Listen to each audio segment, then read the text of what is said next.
का थप्पड़। नागपुर नाम के एक गांव में मोहन नाम का एक गरीब किसान रहता था जो टमाटर की सब्जी लगाता था।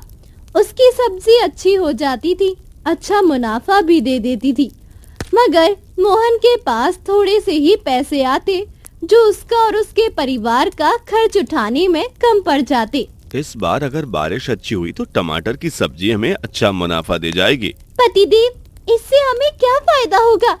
जो भी मुनाफा होगा हमेशा की तरह मुखिया जी ही ले जाएंगे। हम वहीं के वहीं रहेंगे, एक एक चीज के लिए तरसते हुए एक समय खाना खाएंगे और एक समय भूखे रहेंगे। क्या फायदा हमें अच्छी फसल का, अच्छे मुनाफे का? लक्ष्मी, ऐसी बातें मत करो। ऊपर वाले को ऐसी बातें अच्छी नहीं लगती। इंसान को हर हाल में भगवान का शुक्र अदा करना चाहिए।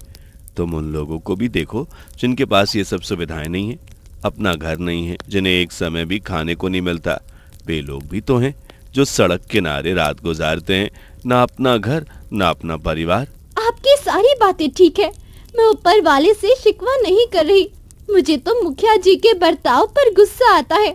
उन्हें गांव के गरीब लोगों का जरा भी एहसास नहीं है कितना हम लोगों पर अन्याय करते हैं।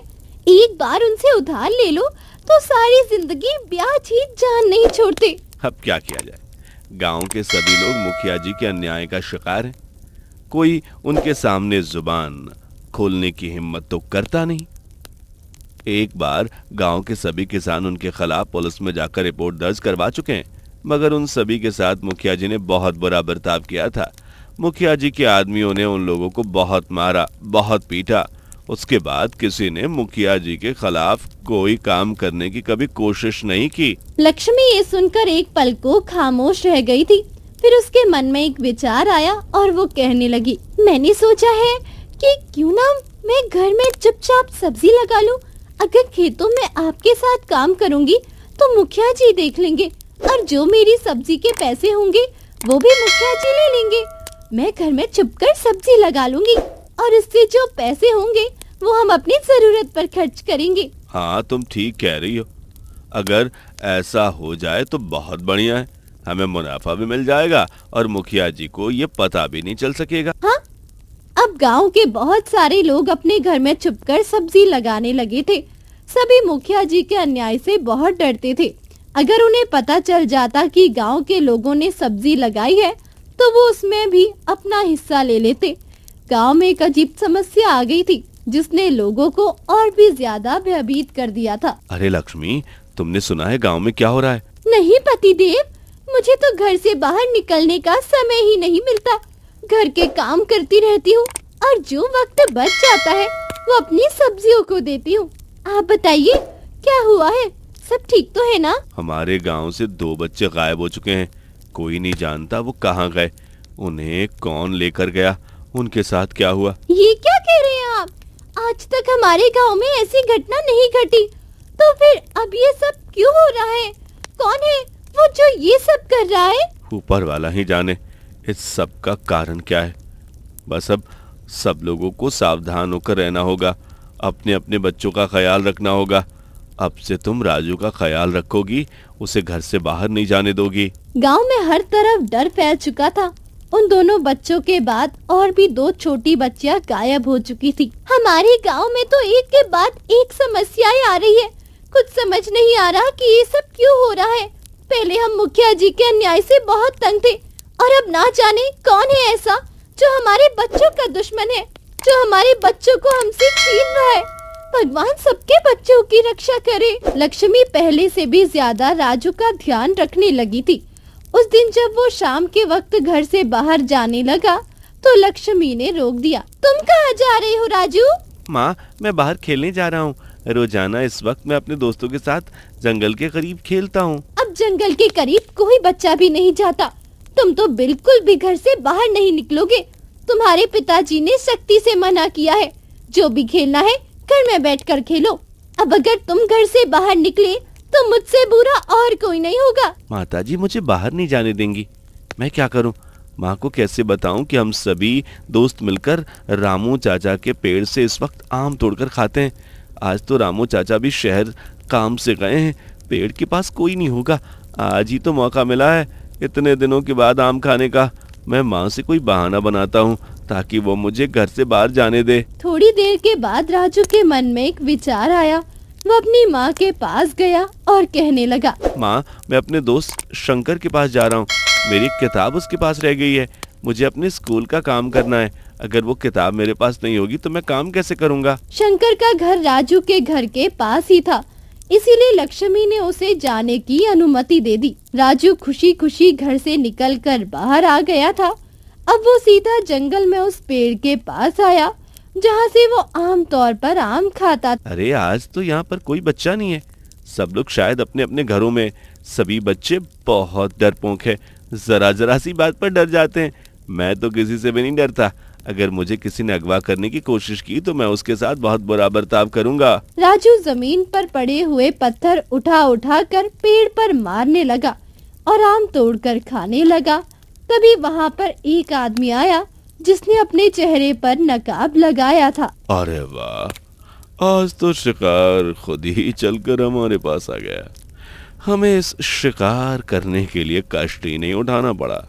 चलो जल्दी से इस बच्चे के मुंह पर हाथ रखकर इसे अपनी जगह पर ले जाता हूँ, इससे पहले कि कोई यहाँ पर आ जाए। मुझे अपना काम कर देना चाहिए। दूसरी तरफ जब मोहन घर आया तो उसने घर आते ही राजू के बारे में पूछा। अरे लक्ष्मी, राजू कहाँ गया? उसे बुला। देखो, मैं उसके लिए जलेबियाँ लेकर आया हूँ। मेरे बेटे को जलेबियाँ बहुत पसंद है ना। वो अपने दोस्त की तरफ गया है। कितनी देर हो गई है, अभी तक वापस नहीं आया। उसे मैंने कहा भी था कि जल्दी वापस आ जाना। ये बात सुनकर मोहन को बहुत गुस्सा आ गया था। तुम्हें मैंने मना भी किया था, राजू को अकेले घर से बाहर मत निकलने देना। और अब तो शाम हो चुकी है, अभी तक वो घर नहीं आया। पता नहीं वो कहाँ है।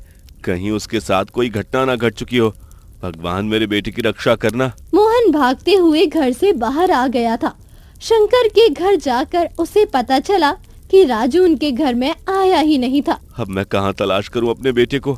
मुझे लगता है कि उन लोगों ने राजू को भी अगवा कर लिया। मोहन जमीन पर बैठकर सिर पकड़कर रोने लगा था। उसके पास गांव के लोग आकर खड़े हो गए, उसे तसल्ली देने लगे। दूसरी तरफ जैसे ही वो आदमी राजू के पास आया तो राजू उसे देखकर डर गया। अरे कौन हो तुम? और अपना चेहरा तुमने इस तरह छुपा क्यों रखा है? चुप हो जाओ। तुम ज्यादा शोर मचाओगे तो मैं तुम्हारा गला काट दूंगा। उस आदमी ने राजू के मुंह पर हाथ रखकर उसे खींचने की कोशिश की। राजू पूरी तरह डर गया था। राजू ने अपने आप को छुड़वाने की कोशिश शुरू कर दी। वो उसके हाथों पर नाखून मारने लगा। उसने उसका हाथ जोर से काटा तो आदमी ने अपना हाथ पीछे खींच लिया। बच्चे, तुम्हें तो मैं छोड़ूंगा नहीं।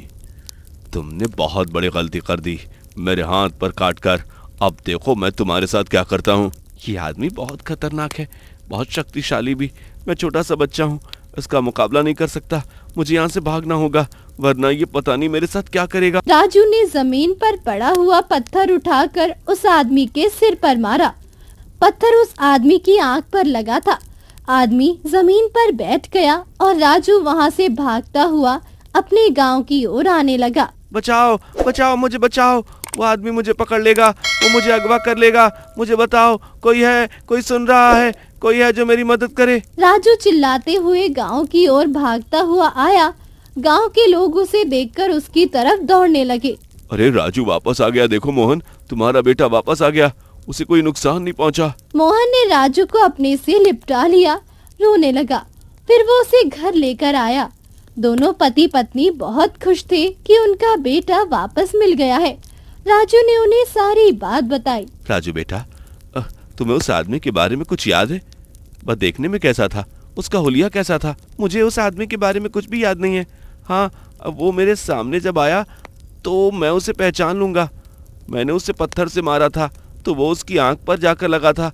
यकीनन उसकी आंख के पास चोट का निशान जरूर होगा। अरे वाह, मेरा बेटा तो बहुत समझदार है। कैसे उन लोगों से आजाद हो गया। मगर मुझे इस बात की चिंता है कि वे लोग दोबारा मेरे बेटे को जरूर पकड़ने की कोशिश करेंगे। उन्हें अब इस बात का डर होगा कि कहीं राजू उन्हें पहचान न ले, उनके बारे में गांव को बता न दे। बस आज के बाद राजू घर से बाहर कहीं नहीं जाएगा। स्कूल में उसे मैं खुद छोड़ने जाऊंगी और वापस भी मैं ही लाऊंगी। ठीक है माँ, आप जैसा कहोगी मैं वैसा ही करूंगा। अब मुझे भी इस बात का एहसास हो गया है कि माता पिता की बात ना मानकर इंसान बहुत बड़ी मुसीबत में फंस सकता है। अगले दिन पुलिस भी राजू के पास आई थी ताकि वो उससे उन अगवा करने वालों के बारे में पूछ सके। राजू ने सारी बातें उन लोगों को बताई। मैं समझता था कि ये बच्चा उन लोगों को पकड़ने में हमारी मदद करेगा, मगर ये बच्चा तो कुछ नहीं जानता। अभी वो लोग बातें कर ही रहे थे जब राजू एक आदमी को देखकर चौंक गया। उसने अपने पिता को पास बुलाया, उनके कान में सरगोशी की। तुम सच कह रहे हो? तुम्हें पूरा विश्वास है ये वही आदमी है? हाँ पिताजी, मुझे पूरा विश्वास है।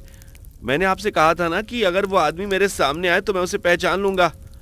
और ये भी तो देखिए, उसकी आंख पर बिल्कुल वैसा ही निशान है जैसा किसी ने उसकी आंख पर पत्थर मारा हो। इस आदमी के अलावा और कोई नहीं हो सकता। ठीक है, अभी ये बात तुम पुलिस को नहीं बताओगे। मैं अपने तरीके से इंस्पेक्टर से बात करूंगा। जब मुझे लगेगा कि पुलिस को ये बताना जरूरी है तब बताऊंगा। अगले कुछ दिन तक मोहन चुपचाप उस आदमी का पीछा करता रहा, उस पर नजर रखने लगा। तब मोहन को महसूस हुआ कि राजू का शक सही है। इस आदमी की हरकतें शक के घेरे में। इसका बार बार जंगल में जाकर गायब हो जाना इस बात की तरफ इशारा करता है कि कुछ तो है जो ये आदमी दूसरों से छुपा रहा है। मुझे जल्दी पुलिस को इसके बारे में बताना होगा। मोहन यही सब सोचते हुए अपने खेतों में काम कर रहा था जब मुखिया जी वहाँ पर आए। मैंने गांव के सभी लोगों को अपनी हवेली में बुलाया है, उनसे कुछ जरूरी बात करनी है। तुम भी शाम को हवेली में आ जाना। पता नहीं अब कौन सी बात है जिसके लिए मुखिया ने गांव के किसानों को बुलाया है। मुझे लगता है कि अब गांव वालों की खैर नहीं। शाम को मोहन सभी किसानों के साथ मुखिया की हवेली में आ गया। मुखिया कहने लगा, मैंने यह फैसला किया है और मुझे विश्वास है कि तुम लोगों को इस बात में कोई आपत्ति नहीं होगी।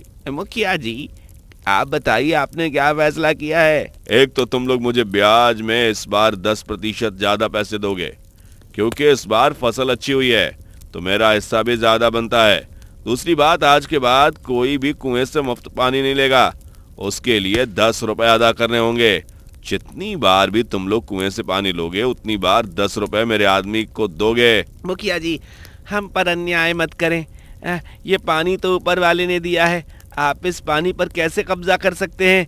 हम गरीब लोग हैं, कितनी बार घर में पानी लेकर जाते हैं, अपने खेतों को पानी देते हैं। हम बार बार आपको पैसे कैसे दे सकते हैं? बस जो मैंने फैसला कर लिया तुम लोगों को बता दिया।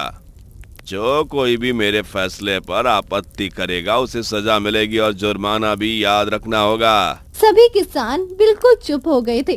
किसी ने भी मुखिया की बात पर आपत्ति नहीं की। जो मैं सोच रहा हूँ अगर वही सही है तो सब लोगों को अजनबी अगवा करने वाले के साथ साथ मुखिया जी के अन्याय से भी छुटकारा मिल जाएगा।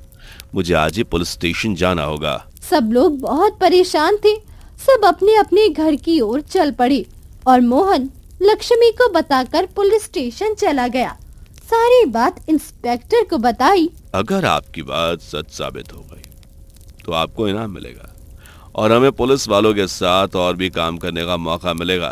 मुझे इनाम की लालच नहीं है इंस्पेक्टर साहब, बस मैं ये चाहता हूँ कि मेरे गांव के सभी लोगों को अन्याय से छुटकारा मिल जाए। सभी गरीब किसान सुख और शांति से जीवन बिताएं। भगवान ने चाहा तो वो दिन जरूर आएगा। अब तुम अपने घर वापस जाओ और कल अपने काम पर अमल करना शुरू कर दो। मोहन जब अपने घर आया तो आज वो बहुत शांत था। उसे इस बात का विश्वास था कि अब उनके जीवन में समस्याओं का अंत होने वाला है। कल, हे भगवान, मुझे अपने मकसद में सफल करें। जो मैंने सोच रखा है अगर सब कुछ वैसा हो जाए तो सारी समस्या खुद खत्म हो जाएगी। अगले दिन मोहन खुद ही राजू को स्कूल में छोड़ने के लिए गया था। शाम का वक्त था, सभी बच्चे खेलने में व्यस्त थे।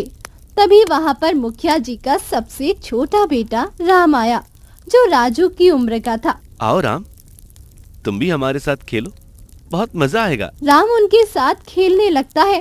थोड़ी देर के बाद राजू कहता है, चलो आज राम आम पेड़ के पास चलते हैं, बहुत मजेदार आम है, उन्हें तोड़कर खाएं। बाकी बच्चों ने राजू को रोका कि वो वहाँ पर मत जाए, मगर राजू ने बच्चों की बात नहीं मानी। कुछ भी नहीं होगा, कोई हमारा कुछ नहीं बिगाड़ सकता। पहले भी उन लोगों से बचकर आ गया था, अब भी बचकर आ जाऊंगा। तुम लोग इस चिंता में मत पड़ो। वे दोनों आम तोड़कर खा रहे थे जब वहाँ पर दो आदमी आए। उन्होंने नकाब अपने चेहरे पर किया हुआ था। उन्होंने राजू और राम को पकड़ लिया और जंगल में गायब हो गए। शाम तक पूरे गांव में ये खबर फैल चुकी थी कि राम और राजू घर से गायब हो चुके हैं। अरे, मेरे बेटे को कौन अगवा कर सकता है? मेरा बेटा कहीं नहीं जा सकता। ढूंढो मेरे बेटे को, वो यहीं पर होगा। मुखिया जी अपने आदमियों पर चिल्ला रहे थे। उनके आदमी पूरे गांव में राम को तलाश कर रहे थे, मगर वे राम को तलाश करने में नाकाम रहे। इतने में गांव में पुलिस भी आ चुकी थी। इंस्पेक्टर साहब, आप मेरे राम की तलाश कर रहे हैं। वो कहाँ पर है? अभी तक घर क्यों नहीं आया? मुझे उसकी चिंता हो रही है। लगता है आपके राम को भी उन्हीं लोगों ने अगवा कर लिया है, जिन्होंने गांव के बाकी बच्चों को भी उठाया है। बाकी बच्चे तो वापस नहीं मिले, मगर भगवान की कृपा यह है कि आपका राम आपको मिल जाए और मोहन का राजू भी से मिल जाए। मुझे राजू की चिंता नहीं है, मुझे सिर्फ अपने बेटे की चिंता है। कुछ भी करो, मेरे बेटे की तलाश करो। आपके ख्याल से वो लोग कहाँ छुप सकते हैं? हमने तो सारा जंगल देख लिया, मगर वे लोग हमें नहीं मिले। मैं इस बारे में कुछ नहीं जानता। अगर मुझे उनका पता होता तो मैं उन लोगों को जान से मार चुका होता। गांव के सभी लोग बहुत ज्यादा परेशान थे। मुखिया जी का तो रो रो कर बुरा हाल हो रहा था। जब शाम हुई तो सब लोग अपने अपने घरों में सो रहे थे। मुखिया जी के हवेली से एक साया निकला और जंगल की ओर चलने लगा। उससे कुछ दूरी पर दो और भी साए उसके पीछे चलते जा रहे थे। मैं इन लोगों को जिंदा नहीं छोड़ूंगा। इन लोगों की हिम्मत कैसे हुई मेरे बेटे को अगवा करने की?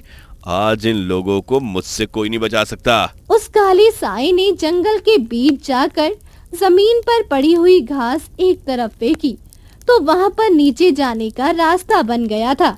वो आदमी नीचे उतरने लगा। बाकी दोस्त भी उसी जगह पर आकर खड़े हो गए। अब वहां पर बहुत सारे लोग आकर खड़े हो गए थे। एक एक करके वे सभी भी नीचे जाने लगे। तुम लोगों की हिम्मत कैसे हुई मेरे बच्चे को यहाँ रखने की? अरे, कहाँ है मेरा बेटा? नाम बताओ, मेरे बेटे के साथ क्या किया है? उस काले साए के सामने तीन आदमी खड़े थे। वे तीनों बहुत घबराए हुए थे। हमने राम का कुछ भी नहीं किया है, ना ही हमें उससे अगवा किया है।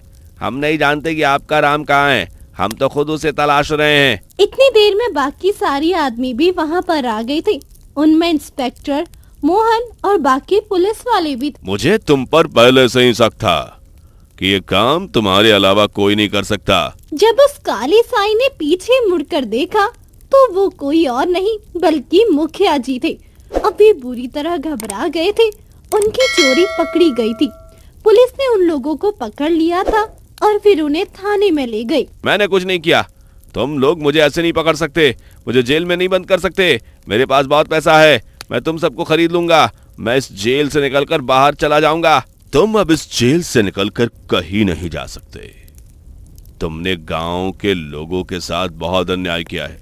उन्हें मामूली उधार देकर उनके सालों से ब्याज ले रहे हो।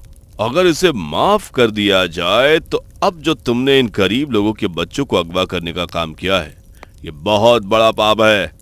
तुम्हें तुम्हारे पाप की सजा मिलेगी। मुखिया जी ने अपनी सफाई पेश करने की कोशिश की, मगर अब उनका जुर्म साबित हो गया था। उन्हें और उनके आदमियों को सजा मिल चुकी थी। वे बच्चे भी जीवित थे। उन लोगों को वापस लाया गया था। ये लोग इन बच्चों के साथ क्या करने वाले थे? उन्होंने बच्चों को अगवा क्यों किया था? ये इन बच्चों को दूसरे देश के लोगों के आगे बेचने वाले थे। अगर समय पर हम उन्हें ना पकड़ते तो ये बच्चे दूसरे देश में बेच दिए जाते। ये तुम्हारे मन का विचार हमारे काम आ गया। तुम पुलिस वालों के साथ मिलकर राजू और राम को अगवा करवाओ और गांव में सब लोगों को ये बता दो कि इन्हीं लोगों ने इन दोनों बच्चों को अगवा किया है। तब मुखिया जी हमें खुद ही उनके पास ले जाएंगे। और देखो, तुम्हारा ये विचार काम कर गया। मुखिया जी खुद ही उसकी जगह पर पहुंच गए। भगवान का शुक्र है कि हमें इन बच्चों को बचाने में सफलता मिली। उस दिन अगर राजू मुझे मुखिया जी के मुंशी के बारे में नहीं बताता तो हमें कभी सच का पता नहीं चलता। मुझे राजू ने बताया कि यही है वो आदमी जो मुझे अगवा करने वाला था। मुंशी की आंख पर वो निशान था जैसा राजू ने बताया था। मैंने जब उसका पीछा किया तो मुझे उसकी हरकत शक के लायक लगी। यह सब मेरे बेटे के कारण हुआ, वरना हम सभी इन पापियों तक नहीं पहुंच पाते। हाँ, तुम ठीक कह रहे हो। तुम्हारा बेटा बहुत बहादुर है और तुम बहुत समझदार भी। मोहन, मैंने जो कहा था वह पूरा करके दिखाऊंगा। तुमने पुलिस की मदद की है और एक बहुत बड़े पाप को पुलिस के सामने बेनकाब किया है। तुम्हें तुम्हारा इनाम मिलेगा। मोहन को उसका इनाम मिल गया था। मुखिया जी के जेल में जाने के बाद गांव के सभी लोग शांति से अपना जीवन बिताने लगे थे। सभी खुश थे कि उन्हें मुखिया जी के अन्याय से मुक्ति तो मिल गई थी। मुखिया जी ने जो कुछ दूसरे के साथ किया था, आज वो सब उनके सामने आया था। अब वे हमेशा के लिए जेल में कैद होकर रह गई। मुखिया जी की पत्नी और उनके बच्चे गांव में किसी को मुंह दिखाने के काबिल नहीं रहे थे।